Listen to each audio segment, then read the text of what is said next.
Hello, SmartMirror users. I'm Dr. Josh. Let's get your iPad set up. Open the Settings tab on your iPad. We'll start by connecting the iPad to your office Wi-Fi.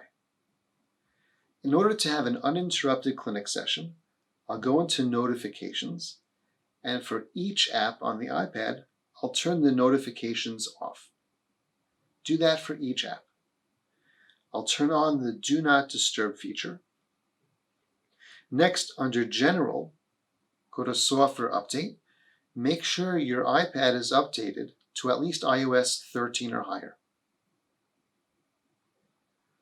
Under Display and Brightness, choose the light appearance. Slide the brightness level all the way up, and make sure the auto lock feature is set to never. For privacy, set a passcode. Next, go to the App Store and download the SmartMirror Direct app. Once the app is installed, go back to Settings,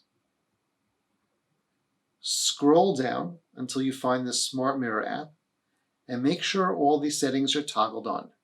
And that's it, your iPad is set. For SmartMirror, I'm Dr. Josh Waxpress. Have a beautiful day in your office.